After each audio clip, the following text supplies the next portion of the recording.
We all rely on farmers and ranchers, but farming is riskier than other businesses out there. Crop insurance helps farmers manage their risk. With crop insurance, farmers put skin in the game by paying premiums and shouldering deductibles. That keeps taxpayers from having to pick up the whole bill every time disaster strikes. Today, about 90% of U.S. farmland is insured, providing $100 billion in protection to more than 130 different kinds of crops. It's a testament to the program's success.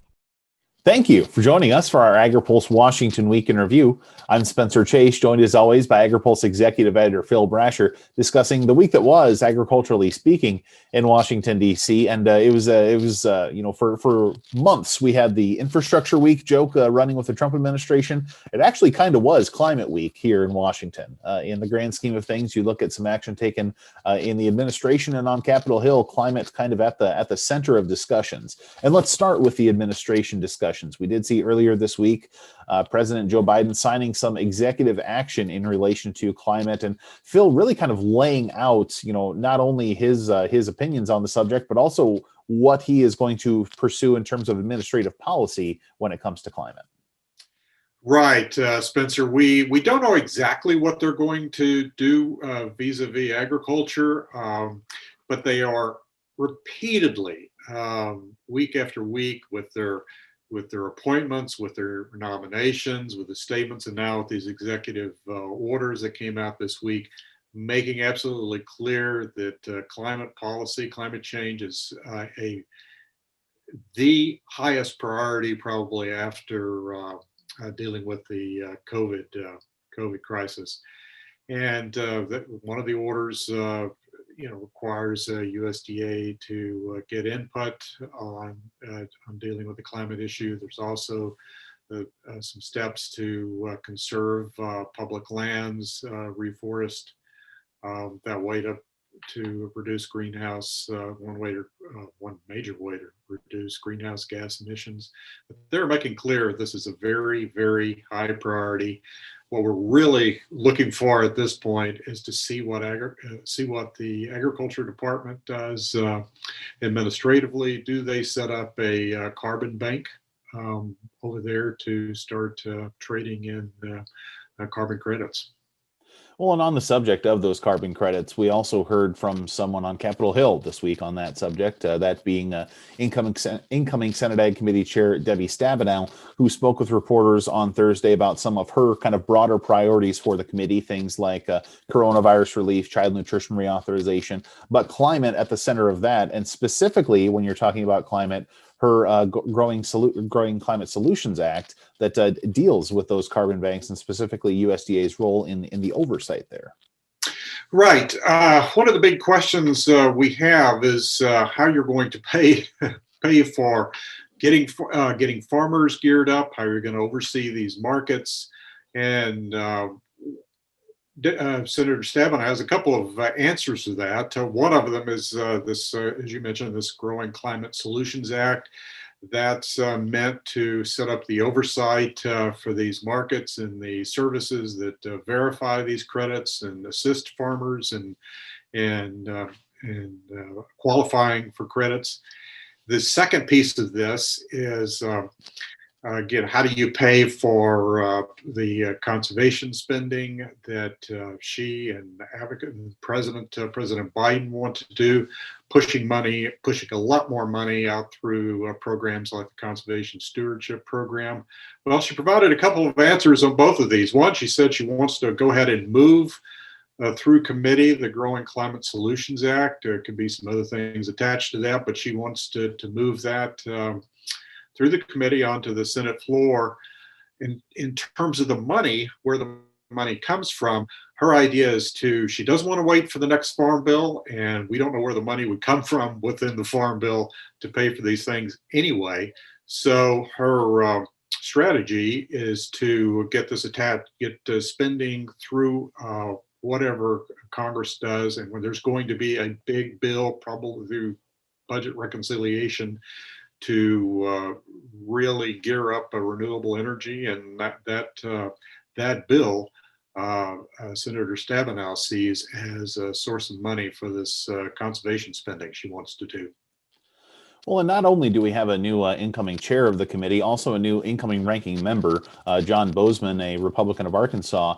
And, they've said publicly, and we have no reason not to believe them at this point, that they intend on having a good working relationship. The leaders of the ag committees typically do. But, this issue, this piece of legislation is going to be an area where the two might not necessarily see exactly eye to eye. Yeah, that's a good point. Senator Boozman continually expressed some skepticism about carbon markets, saying he's concerned that most of the money is going to wind up with middlemen, the traders in these credits, and not in the pockets of farmers. That's one of his concerns. One of his other concerns, which Senator Stabenow's strategy would deal with, is that you would be shifting money out of commodity programs into paying for climate practices. Senator Stabenow's strategy, as we mentioned, is to take the money out of a broader climate bill. So you would actually be taking money from that bill and basically putting it into the farm bill. So, but Senator Boozman, for one, is still going to have to be sold on all this. Mm-hmm. So obviously that'll be something that we'll have to watch, and some very interesting clues from Senator, soon to be Chairwoman Stabenow on that subject this week. A lot of things to follow there going forward. Something else to follow out of that committee on Tuesday. We're looking to cover the Senate Agriculture Committee's confirmation hearing for Ag Secretary nominee Tom Vilsack. Obviously a very familiar face for pretty much everyone on that committee, given his 8 years of service in the Obama administration in that role. Also, the next day, we're looking at the Senate Environment and Public Works Committee holding its confirmation hearing for EPA nominee Michael Regan. And interesting to note that these are both nominees that have the backing of a wide variety of folks within agriculture. Be interesting to see how those questions and those hearings play out. But before we let you go, we do want to make reference to another story that was kind of a quick developing and quick resolution on it here this week, and that is a situation out of South Africa, a new coronavirus variant appearing there. The State Department and the Biden administration looking to shut down travel from there to contain that variant. Farm groups concerned about H2A workers, and Phil, some very quick resolution on this level of concern. They did. The administration didn't let this sit around very long. They came out at the beginning of the week with this ban on travel from South Africa, raised a lot of concern with some farmers. Probably a lot of folks don't know this, but there's a lot of crews that are brought in from South Africa under the H2A program for running farm equipment. They're very experienced in it. They have very large farms down there in South Africa, and they come up here and beginning of planting season. They also do a lot of combining, provide a lot of combining services later in the year.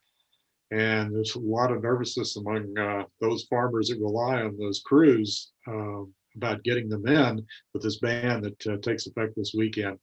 But again, as you point out, we got an exemption on that. Came yesterday evening, actually Thursday evening. So obviously those temporary exemptions are going to be necessary, and given the coronavirus pandemic, but given also the current climate for the ag workforce, and Phil did have a story on that, the prospects for just broader reform on that, and I encourage you to stop by Agri-Pulse.com and give that a look, just kind of get the lay of the land on where immigration reform is looking in this next coming Congress. But a lot of different things that happened this week, a lot of different things that were on the agenda. But I think that's going to do it for what we're going to summarize here for you here today. Would encourage you to stop by agripulse.com for a broader look at some of the more issues that we cover. But for Phil Brasher, I'm Spencer Chase. Have a good one.